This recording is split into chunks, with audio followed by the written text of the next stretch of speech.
My son handed me an eviction notice at my own front door, smiled, and said, "Mom, you need to find a nursing home by Friday." I ripped the paper and threw it at his ungrateful face. That's when he called the police on his own mother. If you're watching this, subscribe and let me know where you're watching from. Let me back up and tell you how a mother who sold everything to save her dying son ended up being treated like a criminal by the very child she rescued. My name is Margaret Thompson, and 3 days ago I discovered that sacrifice and stupidity often look identical from the outside. "Michael, what is this?" I asked, holding the official document with shaking hands. My 35-year-old son stood on the porch of what used to be my house, wearing a suit that probably cost more than my monthly Social Security check. "It's exactly what it says, Mom. You have 72 hours to vacate the premises." His voice was cold, clinical, like he was discussing the weather instead of throwing his own mother into the street. I stared at him, searching for any trace of the boy I'd raised, the man I'd sacrificed everything for just 2 years ago. "This is my house, Michael." "Actually, it's not." He pulled out his phone and started scrolling through something. "The deed was transferred to me 18 months ago when you couldn't make the payments anymore, remember?" Of course I remembered.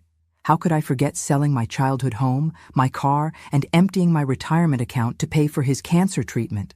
How could I forget moving into his spare bedroom like some charity case while he recovered? "But you're better now," I said, gesturing helplessly. The doctor said a lot of things." Michael's expression didn't change. "But medical bills don't disappear just because someone gets healthy. I need to sell this place to cover the remaining debt. Where am I supposed to go?" He shrugged. "That's not really my problem anymore. You're 62, Mom. Social services can help you find an assisted living facility." I felt something crack inside my chest, not my heart. That had been breaking slowly for months as Michael became increasingly distant, despite his recovery. This was something deeper, something that sounded like the last thread of my maternal instinct snapping. "After everything I did for you?" My voice came out as a whisper. "I never asked you to bankrupt yourself," he replied, checking his watch like he had somewhere important to be.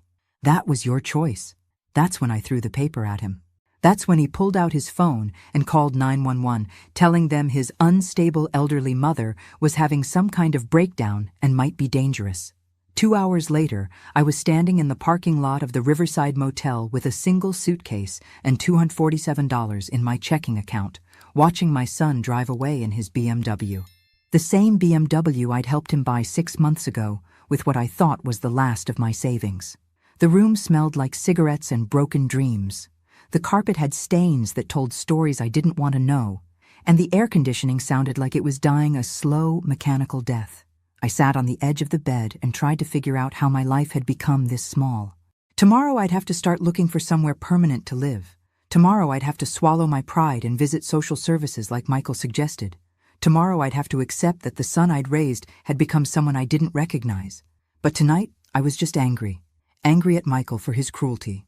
Angry at myself for being so naive. Angry at a world where doing the right thing apparently made you the fool. I was still angry when someone knocked on my door at 9:47 p.m.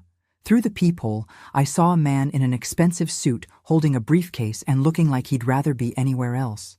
At 62, I'd learned to trust my instincts about people, and this man radiated the kind of confidence that comes with bad news and good lawyers. "Mrs. Thompson, my name is James Patterson. I'm an attorney with the State Insurance Fraud Division." He held up an official-looking badge. "I need to speak with you about your son." I opened the door, but kept the chain latched. "If Michael sent you?" "Ma'am, your son doesn't know I'm here.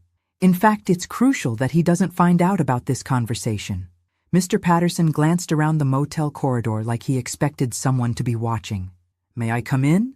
Something in his tone made me step back and let him enter. He looked around the shabby room with the kind of careful observation that suggested he'd seen worse, but not by much. "Mrs. Thompson, I need you to sit down for this." "I'm fine standing." After the day I'd had, sitting felt like surrender. Mr. Patterson opened his briefcase and pulled out a thick folder. "We've been investigating a sophisticated insurance fraud scheme for the past 6 months. Your son is at the center of it." I felt the floor shift under my feet. "That's impossible. Michael had cancer. He needed treatment. I paid for—" "Ma'am, Your son has been in complete remission for 2 years. The words hit me like a physical blow. I did sit down then, hard, on the edge of the bed. What are you talking about? According to his medical records, Michael Thompson's cancer was successfully treated and eliminated by March of 2023. He's been healthy ever since. Mr. Patterson's voice was gentle but relentless. The treatments you've been funding for the past year and a half, they never happened. I stared at him, my mind refusing to process what he was saying. But the bills, the appointments, he was so weak after the chemotherapy sessions. Mrs. Thompson, there were no chemotherapy sessions. Your son has been filing fraudulent insurance claims for non-existent treatments while simultaneously collecting money from you for the same fake procedures. He pulled out a spreadsheet covered in numbers. Our investigation shows he's collected over $800,000 from this scheme. The room spun around me. $800,000. I thought about my empty bank account, my sold house, my non-existent retirement. I thought about all those times Michael looked so tired after his treatments, how grateful he seemed when I'd write another check. How is that possible? I whispered. It's more common than you'd think. Family members rarely question medical expenses, especially when they believe their loved one's life is at stake. Mr. Patterson sat down in the room's single chair. Your son is very clever. He created fake billing statements, forged doctor signatures, even had a friend pose as a nurse to call you with updates. I remembered those calls. Sarah, the sweet-voiced nurse who always thanked me for being such a supportive mother, who always seemed to call right when I was having second thoughts about writing another check. But I saw him getting weaker. He lost weight. He looked sick. Performance, Mrs. Thompson, and probably some help from over-the-counter medications to create symptoms. Weight loss, fatigue, nausea. They're all easily faked if someone is motivated enough. The anger I'd felt earlier was nothing compared to what rose in me now. This wasn't just betrayal. This was calculated, systematic evil performed by someone who'd called me mom for 35 years. What do you need from me? My voice sounded strange in my own ears, flat and cold. Your testimony, your financial records, your help in building a case that will put him in prison for a very long time. Mr. Patterson leaned forward. But I need to warn you, this won't be easy. He's your son. Are you prepared for what comes next? I looked around the motel room, at my single suitcase, at the life Michael had reduced me to while living in luxury on my stolen money.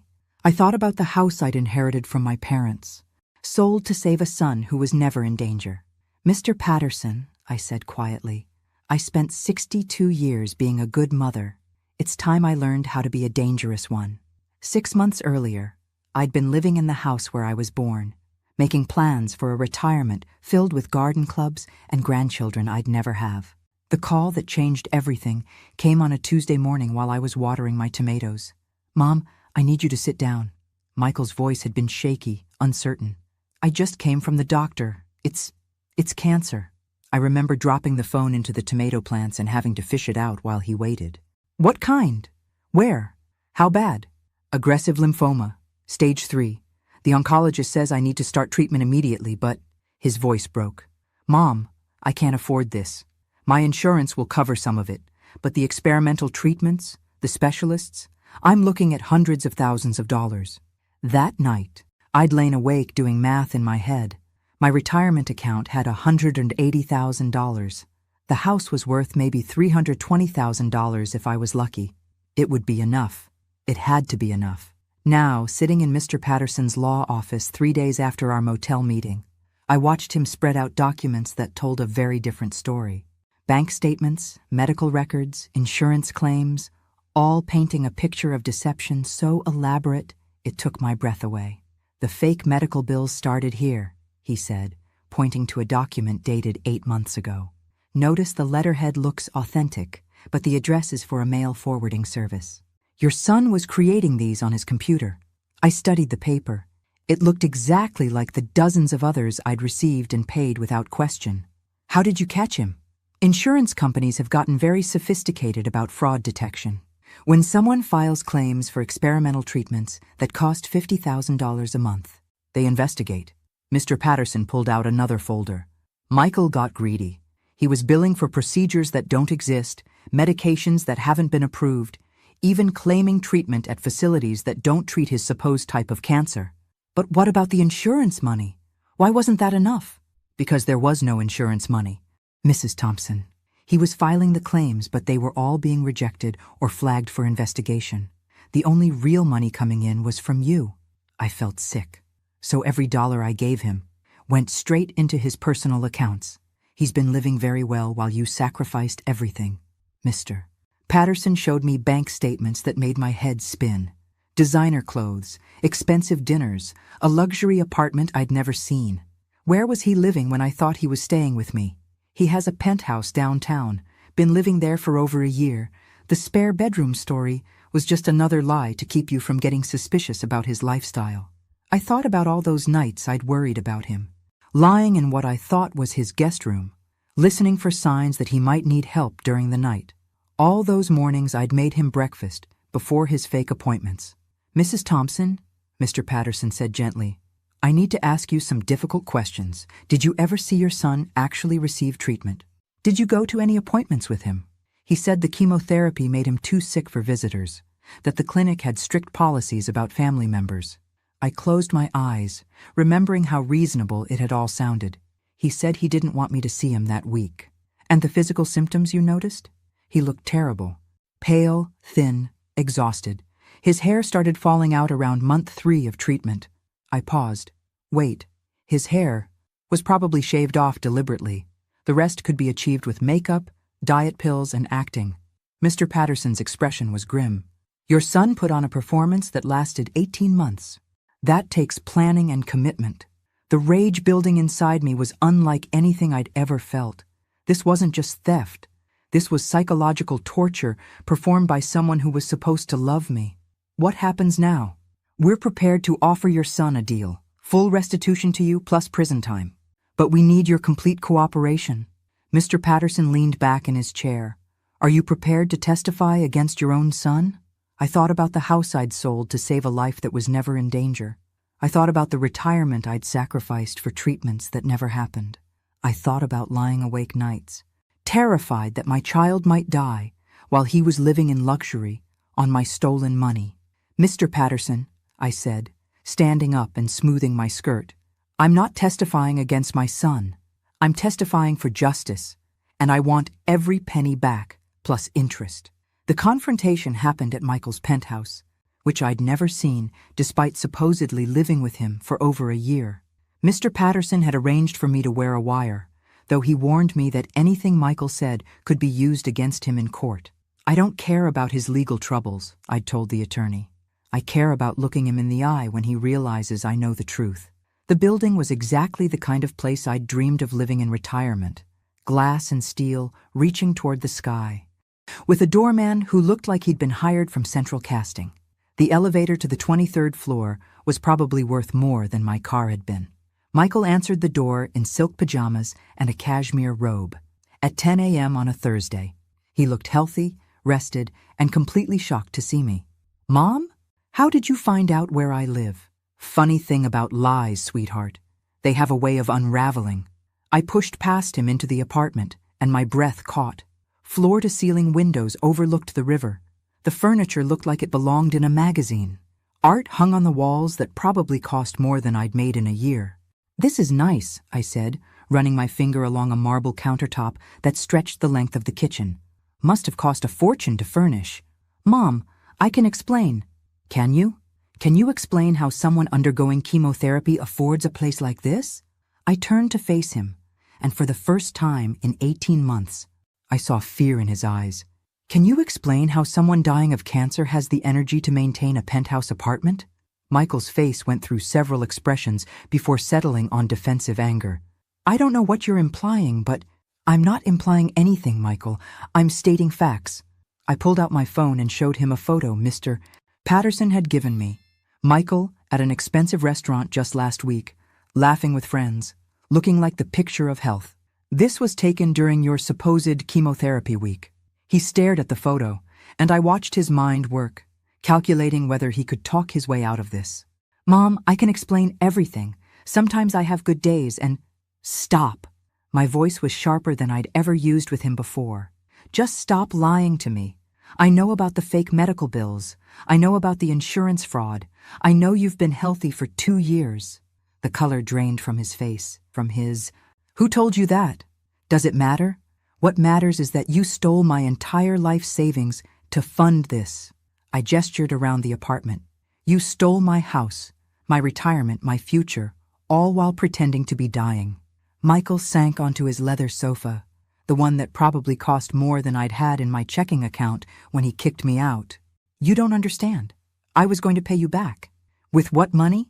The insurance settlements that don't exist? Or were you planning to keep the fraud going indefinitely? It wasn't supposed to go this far. His voice was small now, like a child caught stealing. It started as just borrowing money until I could get back on my feet after the real diagnosis. But then, the real diagnosis? I felt the world tilt again. You did have cancer?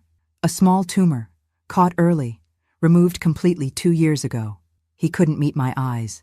But the medical bills were still expensive, and I'd been laid off, and I thought if I just exaggerated the severity for a few months. I stared at my son, this stranger who'd systematically destroyed my life for his convenience. So you decided to pretend you were dying. I never meant for it to go on so long, but you were so willing to help, and the money made everything easier, and I told myself I'd pay it all back once I got another good job. Instead, you got comfortable living off your mother's sacrifice. Michael stood up, pacing to the window. You have to understand, I was scared. Scared of being poor, scared of losing everything.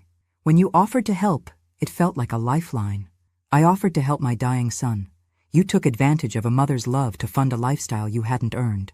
What do you want from me? He turned back to me, and I saw something I'd never seen before in his face. Genuine fear of consequences. I want my money back. All of it. Plus interest for the time you've had it earning returns while I've been living in poverty. I stood up, smoothing my coat. And I want you to understand that the mother who would have died for you died the day you handed me that eviction notice. Mom, please, we can work this out. I'll sell the apartment, pay you back gradually. Michael, I said quietly, heading toward the door, you should probably call a lawyer. You're going to need one. As the elevator descended, I felt something I hadn't experienced in years.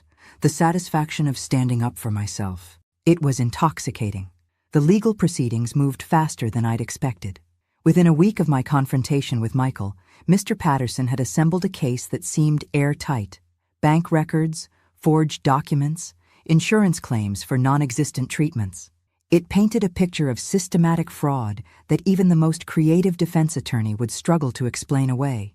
But what I hadn't prepared for was Michael's counterattack. Mrs. Thompson, Mr. Patterson said during our meeting the following Monday, your son's lawyer has filed a motion claiming you were complicit in the fraud. I nearly dropped my coffee cup. What do you mean, complicit? They're arguing that no reasonable person would continue paying medical bills for 18 months without seeing any proof of treatment. They're suggesting you knew the bills were fake and participated in the insurance fraud knowingly. The audacity of it took my breath away. So now I'm the criminal? It's a desperate defense strategy, but it could complicate things. Mr. Patterson pulled out a legal document thick enough to stop a bullet. They're claiming you were a willing participant who only came forward when the scheme collapsed. I read through the accusations, each one more outrageous than the last. According to Michael's lawyer, I was a master manipulator who'd convinced my son to defraud insurance companies so we could split the profits. The loving mother narrative was just a cover story for a sophisticated criminal partnership. How can they prove something that isn't true? They don't have to prove it, Mrs. Thompson. They just have to create reasonable doubt. Mr. Patterson's expression was grim. Your son's attorney is very good, and he's building a case that you were the mastermind behind everything. Based on what evidence?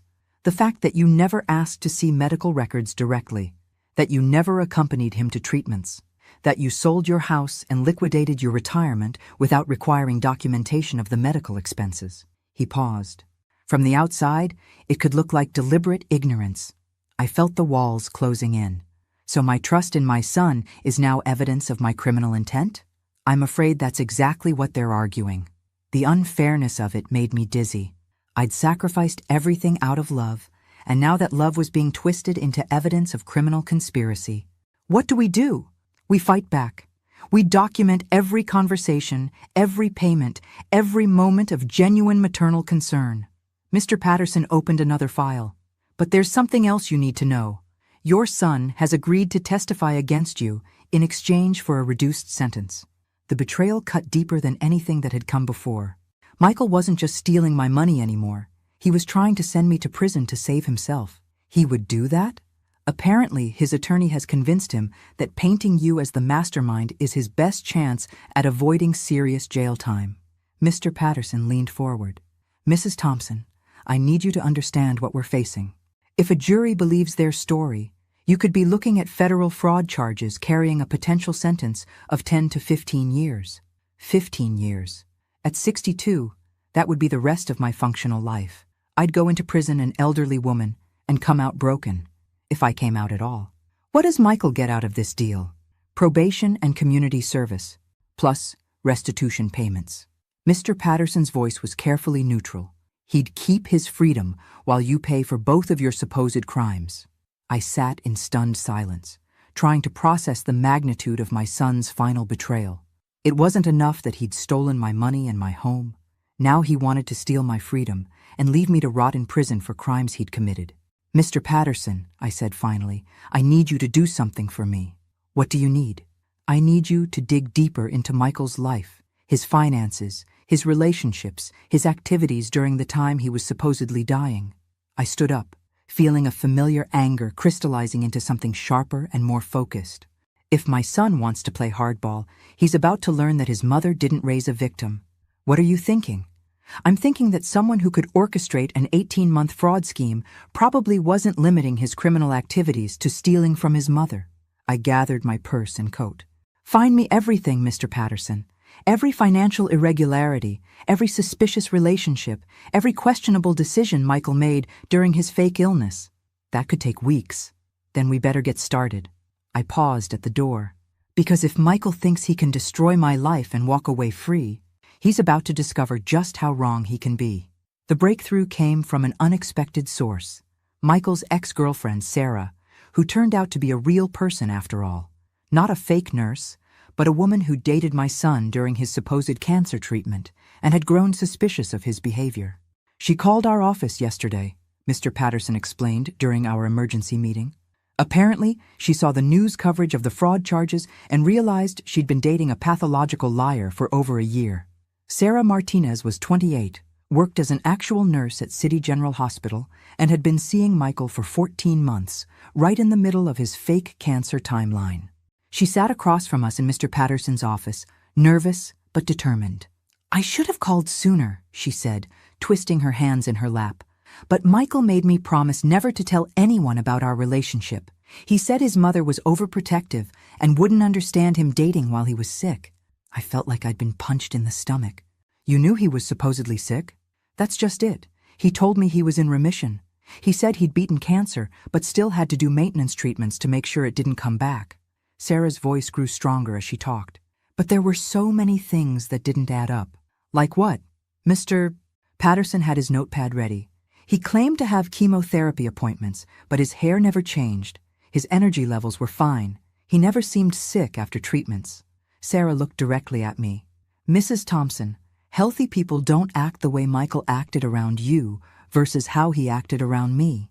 What do you mean? With me, he was energetic, confident, always talking about his big plans and investments. But whenever you called, he'd put on this weak, tired voice.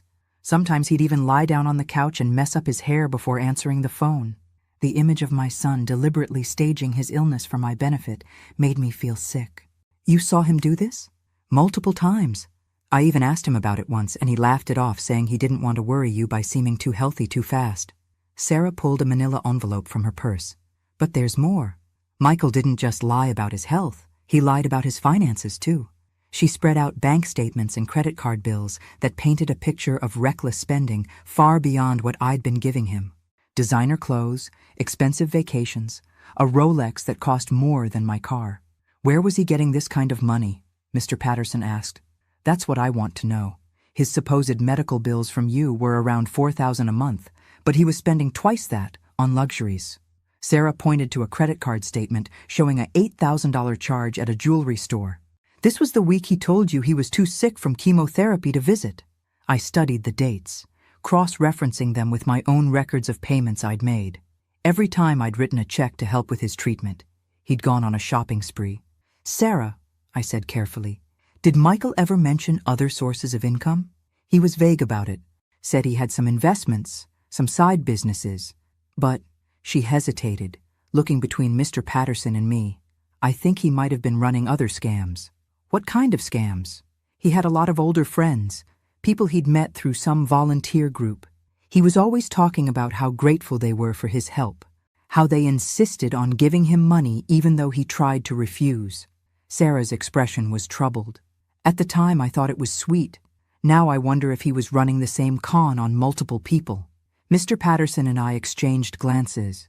If Michael had been scamming other elderly people while stealing from me, the federal charges would multiply exponentially. Do you have names? Mr. Patterson asked. Some of them, and I might be able to get more. Sarah reached into her purse again and pulled out a phone. I still have access to his social media accounts. He trusted me with his passwords. For the next hour, we went through Michael's digital life like archaeologists uncovering a lost civilization. What we found was a carefully constructed network of relationships with older, vulnerable people. People he'd convinced he was a struggling cancer patient who needed help. My God, I whispered, looking at message threads where Michael played the grateful, sick young man accepting loans from good-hearted seniors. How many people has he stolen from? At least 12 that I can see here, Sarah said. And these are just the ones who communicated through social media. Mr. Patterson was already reaching for his phone. This changes everything. We're not just looking at insurance fraud anymore. This is organized elder abuse on a massive scale. I watched my attorney call the FBI task force that handles financial crimes against seniors, and I felt something shift inside me. This wasn't just about getting my money back anymore. This was about protecting other people like me from my son's calculated cruelty. Mrs. Thompson, Sarah said quietly while Mr. Patterson talked to federal agents, I want you to know I'm sorry. I should have seen through his lies sooner. You're not responsible for Michael's choices, I replied, but I'm grateful you came forward now. What's going to happen to him? I looked out the window at the city where my son had been living in luxury, while his victims scraped by on Social Security and savings they'd never get back. Justice, I said simply. Finally, justice. The FBI raid on Michael's penthouse happened at 6 a.m. on a Tuesday, and I was there to watch every single minute of it. Agent Rebecca Hayes had invited me to observe from across the street, saying I deserved to see justice in action after what my son had put me through. Is it wrong that I'm enjoying this? I asked Agent Hayes as we watched federal agents carry boxes of evidence out of the building where Michael had been living on stolen money. Mrs. Thompson, you've earned the right to feel satisfaction, she replied. Your son victimized at least 15 elderly people. This is about more than personal revenge now. 15 people. The number had grown as the investigation expanded. Dorothy Chen, 73, who'd lost her late husband's life insurance money. Robert Martinez, 68, a retired teacher who'd emptied his pension to help the sweet young man fighting cancer. Each story was a variation of mine. Vulnerable seniors targeted by someone who'd perfected the art of exploiting maternal and paternal instincts. How much did he steal in total? I asked, though I wasn't sure I wanted to know. Over $2 million across all victims. Agent Hayes handed me a coffee from the surveillance van. Your son wasn't just running a scam, Mrs. Thompson. He was operating a sophisticated criminal enterprise. $2 million. While I'd been living in a motel room counting my last dollars, Michael had been masterminding a fraud scheme that would have impressed professional con artists. The boy I'd raised to return lost wallets had become someone who stole life savings from grandparents. My phone buzzed with a text from Mr. Patterson. Michael's attorney wants to meet, claims he has new information that changes everything. I showed the message to Agent Hayes, who frowned. That's interesting timing. We just executed the search warrant an hour ago. You think he's trying to cut a deal? Probably. But after what we found in his apartment this morning, I'm not sure any prosecutor would be interested in negotiating. What did you find? Agent Hayes pulled out her phone and showed me a photo of a notebook filled with handwritten pages. Your son kept detailed records of every victim. Names, vulnerabilities, psychological profiles, even notes about which approaches worked best with different personality types. I stared at the image, recognizing Michael's neat handwriting. Under my name, he'd written, "Guilt-driven, maternal instincts override logic, responds well to medical crisis scenarios, will sacrifice everything for family." Reading my own psychological profile, written by my son for the purpose of robbing me, felt like being dissected while still alive. "He studied us," I said quietly, "like lab rats."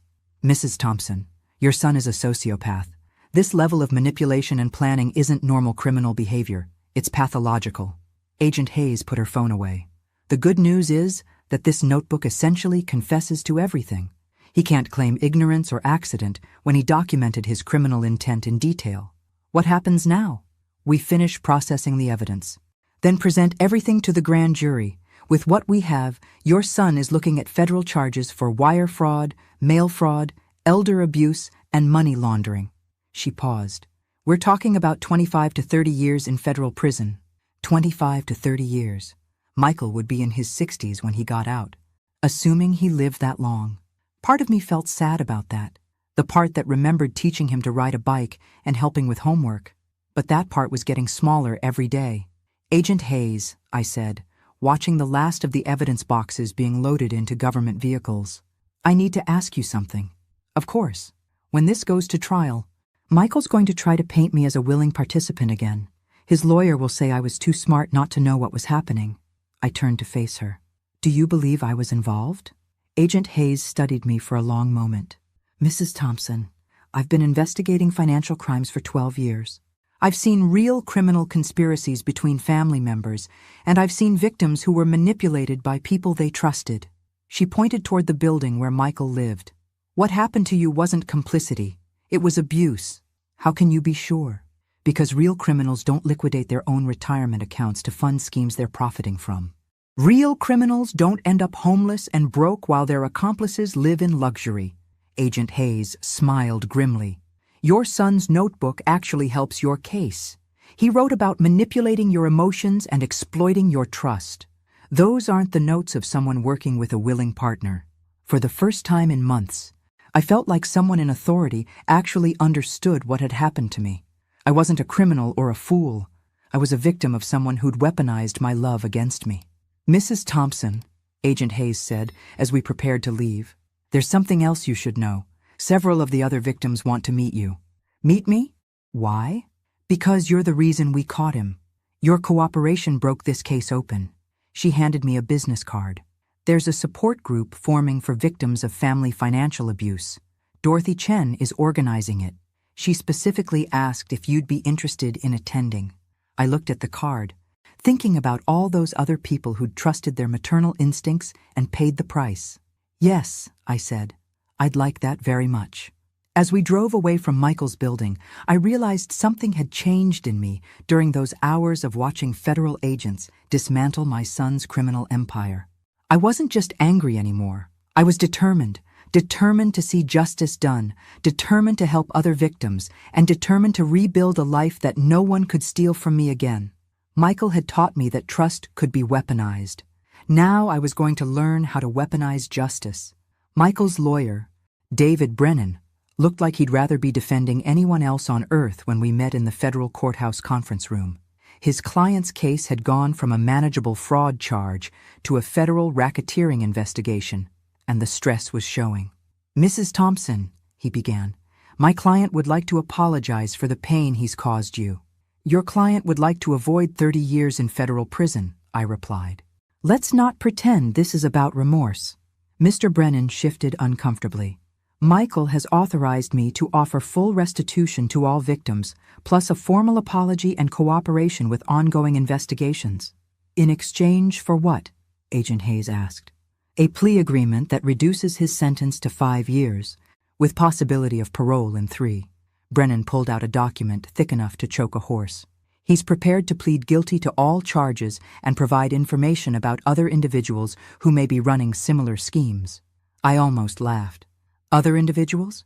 You mean the criminal network that exists only in your imagination?" "Mrs. Thompson, I understand you're angry." "Mr. Brennan, I'm not angry. I'm educated. I pulled out my own folder, courtesy of Agent Hayes and the FBI investigation. Your client kept detailed records of his crimes. We know he worked alone. We know he targeted victims systematically. And we know he planned to blame me for everything when he got caught. Brennan's confident expression flickered. That was a misunderstanding. A misunderstanding? I stood up, feeling every one of my 62 years settling into righteous fury. Your client wrote in his own handwriting that I was too trusting and easily manipulated through maternal guilt. That's not a misunderstanding, Mr. Brennan. That's a confession. My client was under tremendous stress. Your client was under the stress of counting stolen money. I leaned forward across the conference table. Mr. Brennan, let me explain something to you about mothers. We spend decades learning to read people's motivations, to spot lies, to protect our families from threats. The only reason your client succeeded in fooling me was because I never imagined the threat was sitting at my own dinner table. Agent Hayes cleared her throat. Mr. Brennan, your client's notebook contains detailed psychological profiles of 15 victims, including strategies for manipulating each one. The prosecution has handwriting experts who will testify that these notes were written over months, not days. This wasn't a crime of passion or desperation. It was a systematic criminal enterprise. Brennan looked like a man watching his career prospects circle the drain. What would it take to consider a plea agreement? Nothing, I said simply. There is no plea agreement that gives me back 18 months of believing my son was dying. There is no deal that returns the house I inherited from my parents. There is no bargain that restores the retirement I'll never have now. Mrs. Thompson, Brennan tried again, prison won't solve anything. Michael needs treatment, counseling, rehabilitation. Mr. Brennan, I interrupted, I spent 35 years providing my son with treatment, counseling, and rehabilitation. I gave him love, support, education, and every opportunity to become a decent human being. He chose to become a predator instead. I gathered my papers and stood up. The time for rehabilitation was before he stole $2 million from elderly people. Now it's time for consequences. Brennan looked desperately at Agent Hayes. Surely the government would prefer cooperation to a lengthy trial. Mr. Brennan, Agent Hayes replied, your client's own records provide all the evidence we need. We don't need his cooperation when we have his confession written in his own hand. She smiled coldly. Besides, this case is going to send a message to other potential criminals that targeting senior citizens carries serious consequences. A lengthy trial suits our purposes perfectly. As we left the conference room, I felt something I hadn't experienced since this nightmare began. Complete confidence in the outcome. Michael had been so arrogant, so sure of his superior intelligence, that he'd documented his own crimes in detail. He'd outsmarted himself right into a federal prison cell. Mrs. Thompson, Agent Hayes said as we walked toward the elevator, there's something you should know. Michael's been making calls from jail. To whom? Other inmates' families, mostly. He's been trying to start new sympathy scams from inside the county lockup. She shook her head in amazement. Your son appears to be physically incapable of honest behavior. I wasn't surprised. A man who could fake cancer for 18 months while watching his mother sacrifice everything wasn't going to suddenly develop a conscience in jail. Agent Hayes, I said as the elevator doors closed, I want to be there when the verdict comes in. Are you sure? Seeing your son sentenced to decades in prison won't be easy. Neither was selling my house to pay for fake chemotherapy, I replied. But I survived that. I'll survive this too. The difference was, this time I wasn't surviving alone. I had Dorothy Chen and the other victims who'd become my unlikely family. I had Agent Hayes and the FBI task force who'd treated me like a person instead of a statistic. I had Mr. Patterson, who'd never charged me a fee because he said some cases were about justice instead of money. Most importantly, I had myself back. The woman who'd raised a son, buried a husband, and built a life worth stealing. Michael had taken my money and my house, but he hadn't taken my strength. That, apparently, was something even the most sophisticated criminal couldn't steal. The support group met every Thursday at the community center, and walking into that first meeting felt like entering a room full of mirrors.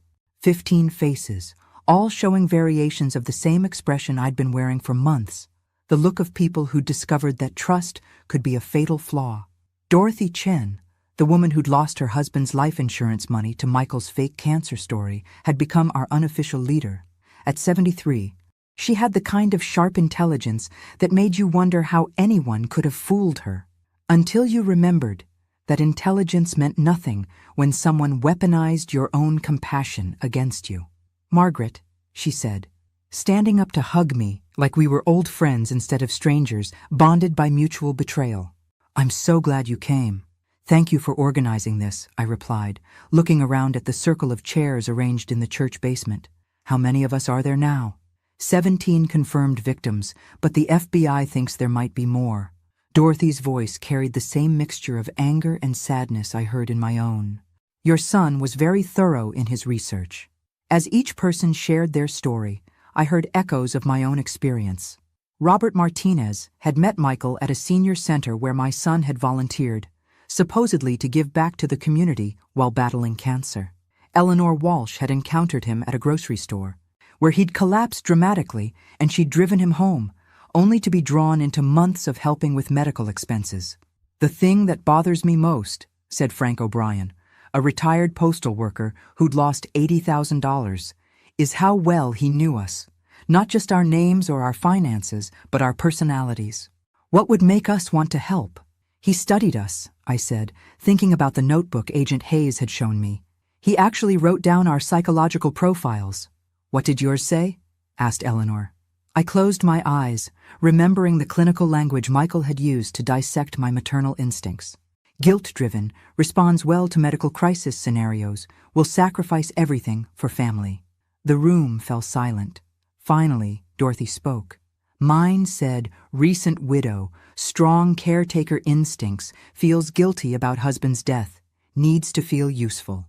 One by one, the others shared what they remembered from their own profiles, found in Michael's apartment during the FBI raid.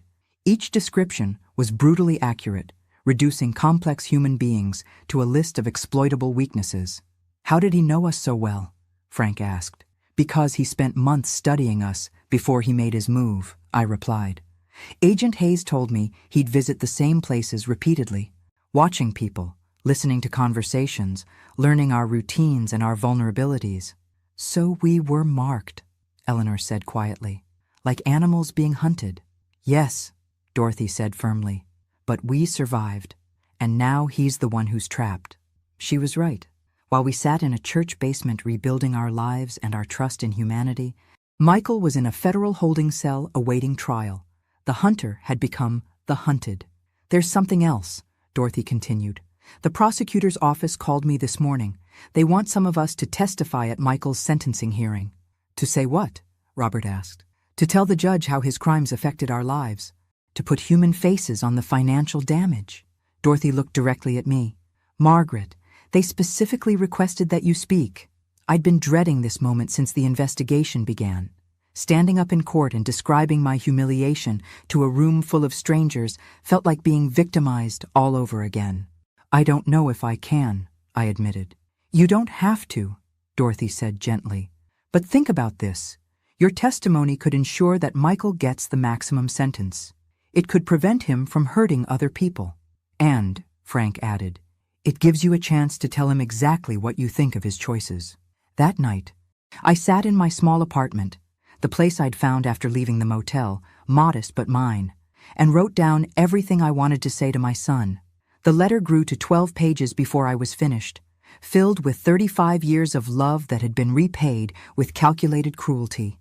But as I read it over, I realized something important. This wasn't really about Michael anymore. It was about every other potential victim out there, every other trusting parent or grandparent who might encounter the next sophisticated predator. I picked up my phone and called Dorothy. "I'll testify," I told her, "but not for revenge, for prevention." "What do you mean?" "I want other families to hear what happened to us. I want parents to know that their own children can become threats. I want the next Michael Thompson to understand that targeting seniors isn't a victimless crime. It's an attack on people who've spent their lives contributing to society." "Margaret," Dorothy said, "I think you found your voice." She was right. For 62 years, I'd been someone's daughter, someone's wife, someone's mother. Now, finally, I was going to be Margaret Thompson, a woman who refused to let evil disguise itself as family love. The trial was set to begin in 3 weeks. I had that long to prepare for the most important speech of my life. The federal courthouse buzzed with media attention on the morning of Michael's sentencing hearing. Apparently, a case involving a son who faked cancer to steal from his own mother had captured public imagination in a way that surprised everyone, including the prosecutors. Mrs. Thompson, Assistant U.S. Attorney Lisa Chen said as we prepared in the witness room, "Are you ready for this?" I smoothed my best dress, the navy blue one I'd worn to my husband's funeral 10 years ago, and nodded. "I've been ready for months. Remember, you'll be speaking directly to Judge Morrison, not to your son. Focus on the impact of his crimes, not on your personal relationship." She paused. "Though I understand that's easier said than done." Through the window, I could see Michael sitting at the defendant's table in an orange jumpsuit, looking smaller than I remembered. His lawyer had insisted on a jury trial, apparently believing that 12 Americans would never convict someone's son for helping with medical bills, no matter what the evidence showed. He'd been wrong. The jury had deliberated for less than 4 hours before finding Michael guilty on all counts. The notebooks full of victim profiles, the forged medical documents, the bank records showing luxury purchases funded by stolen money, it had painted a picture so damning that even his own mother would have voted to convict, which was exactly what I'd done when the prosecutor asked me to explain how Michael had manipulated my maternal instincts. "Mrs. Thompson," Judge Morrison called, "the court is ready for your victim impact statement." I walked to the podium, feeling the weight of every eye in the courtroom. Michael looked up at me for the first time since his arrest, and I saw something that surprised me. Fear. Not of prison, but of what I might say about him in front of all these people. "Your Honor," I began, "my name is Margaret Thompson, and I'm here to speak for 17 victims who trusted someone we thought we knew." I'd practiced this speech for weeks, but standing there with my son 20 feet away, the words took on a power I hadn't expected. Michael Thompson isn't just a criminal who stole money. He's a predator who studied elderly people like laboratory animals, learning our weaknesses so he could exploit our strengths. I pulled out the notebook page Agent Hayes had given me. "This is my psychological profile, written in my son's handwriting. It reduces 35 years of maternal love to a list of exploitable vulnerabilities." I read Michael's clinical assessment of my character, watching the faces of the jurors who remained to hear sentencing. Several looked disgusted. One woman was crying. "Your Honor, the financial damage is obvious and measurable. I lost my house, my retirement, my security. Dorothy Chen lost her late husband's life insurance money. Robert Martinez emptied his pension account." I looked directly at Michael. "But the emotional damage is harder to calculate. How do you measure the value of trust? How do you price the ability to believe that people are fundamentally good? How do you compensate someone for losing faith in their own judgment?" Michael's lawyer shifted uncomfortably, but my son himself sat perfectly still, staring at the table in front of him. "Your Honor, I want to be clear about something. I'm not here asking for vengeance against my son. I'm here asking for justice for 17 seniors who committed the crime of caring about someone else's suffering." I paused, feeling the power of my own words. We're told that America respects its elders, that we value the contributions of people who've worked and saved and built this country. Michael Thompson's crimes are an attack on those values. But here's what I want everyone in this courtroom to understand, I continued, my voice growing stronger. We survived. We found each other. We refused to let shame and embarrassment keep us isolated. I looked at Dorothy, Robert, Eleanor, and Frank, who'd come to support me. We turned our victimization into advocacy. Your Honor, Michael Thompson stole our money, but he couldn't steal our resilience. He exploited our trust, but he couldn't destroy our capacity for justice. He tried to make us ashamed of our compassion, but instead, he taught us how powerful we really are.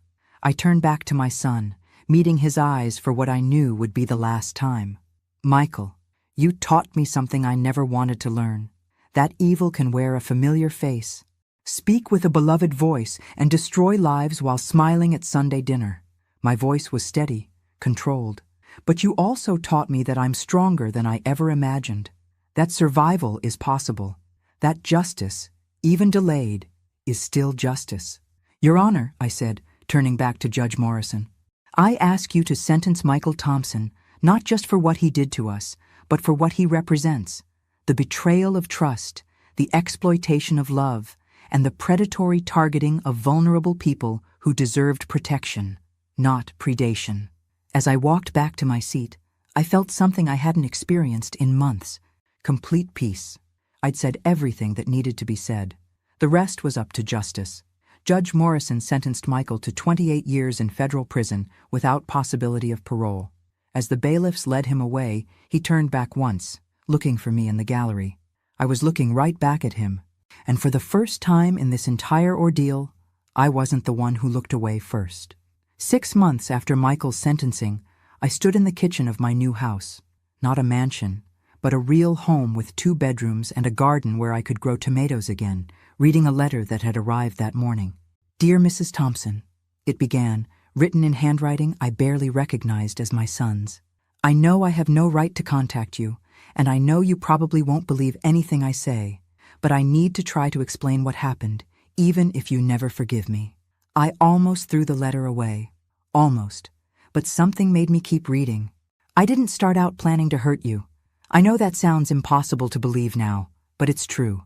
When I was first diagnosed with the small tumor, I was terrified, not just of cancer, but of being poor, of being seen as weak, of losing everything I'd worked for. When you offered to help with medical bills, it felt like a lifeline. But then the tumor was removed successfully, and I should have told you everything was fine. Instead, I panicked. I'd already accepted money from you, and I was afraid you'd be angry that I'd taken it when I didn't really need it. So I lied. Just once, I told myself, just until I could pay you back. But lies have a way of growing, and the longer I waited, the harder it became to tell the truth. Then I realized how easy it was to manipulate people's sympathy, and something broke inside me. I set the letter down, pouring myself coffee before continuing. Even in prison, even after everything, Michael was still making excuses. I know you won't believe this, but I convinced myself I was helping you feel useful. You'd been so lost after Dad died, and caring for me seemed to give you purpose. I told myself you were happier feeling needed, even if the need was fake. I was wrong about everything. I see that now. The prison psychologist says I have something called narcissistic personality disorder mixed with sociopathic tendencies. Apparently, I've been incapable of seeing other people as real human beings with their own feelings and rights. You were just a resource to me, not a person. Mom, I know this is too little, too late. I know saying I'm sorry doesn't give you back your house, or your retirement, or the 18 months you spent thinking your son might die. But I need you to know that I understand what I took from you now. The other inmates here know what I did. They have mothers too. And they don't like men who steal from their families. I've learned what it feels like to be vulnerable, to be afraid, to have no one to trust. I think maybe that's what justice looks like. I don't expect you to write back. I don't expect forgiveness. I just wanted you to know that you raised a son who was capable of understanding right and wrong. I chose wrong over and over, but I still know the difference. That's something, I guess. I hope you're happy, Mom. I hope you found peace. You deserve everything good in life, and I'm sorry I stole so much of it from you. Love, Michael. P.S. Agent Hayes told my lawyer that you started a foundation to help other victims of family financial abuse. I'm proud of you for that. It's exactly the kind of thing the real Margaret Thompson would do. I read the letter twice, then folded it carefully and put it in the drawer with other papers I might need someday, but didn't want to look at regularly. The foundation Michael mentioned, the Thompson Foundation for Family Financial Safety, had grown beyond anything I'd imagined when Dorothy and I first conceived it. We'd helped 43 families recover from financial abuse by relatives, provided legal assistance to elderly fraud victims, and lobbied for stronger penalties for crimes targeting seniors. My phone rang, interrupting my thoughts. Margaret, it's Dorothy. Are you ready for the television interview this afternoon? As ready as I'll ever be, I replied. The local news station wanted to do a follow-up story about our foundation, and they'd specifically requested that I tell our story on camera. Any second thoughts about going public? I looked around my kitchen at the photos of my new family, the support group members who'd become my closest friends. Agent Hayes, who still called to check on me, even Mr. Patterson, who'd refused payment but accepted an invitation to our monthly dinners. No second thoughts, I said. If telling our story prevents one other family from going through this, it's worth it. That afternoon, sitting under television lights with a reporter asking me to describe the worst period of my life, I realized something profound had happened. The shame and embarrassment I'd carried for months had transformed into purpose. Mrs. Thompson, the reporter asked, what would you say to other families who might be facing similar situations? I'd say that love doesn't require you to be stupid, and trust doesn't mean accepting everything without question. I looked directly into the camera. If someone you love is asking for money, especially large amounts, it's okay to ask for proof. It's okay to verify medical bills. It's okay to protect yourself, even from family. And what about forgiveness? Do you think you'll ever be able to forgive your son? I thought about Michael's letter, about the man who'd written it from a federal prison cell, finally understanding the magnitude of what he'd done. Forgiveness isn't about them, I said finally. It's about us. I've forgiven the part of me that ignored red flags because I wanted to be a good mother. I've forgiven myself for being human. I paused. As for Michael, forgiveness is something he'll have to earn, not something I owe him. What's next for you? I smiled, thinking about the garden I was planning, the foundation work that gave my life meaning, the community of survivors who'd become my chosen family. Next, I live, I said simply. I live fully, carefully, and on my own terms. After 62 years of being defined by my relationships to other people, I'm finally learning how to be Margaret Thompson. As the camera crew packed up their equipment, Dorothy appeared with a bottle of champagne. For surviving, she said, and for thriving. For thriving, I agreed, clinking glasses with the woman who'd become my best friend through shared trauma and mutual determination. Outside my kitchen window, the tomatoes I'd planted were beginning to ripen. Simple, honest growth in soil that belonged to me, in a life that no one could steal. It was enough. It was everything. Thanks for listening. Don't forget to subscribe and feel free to share your story in the comments. Your voice matters.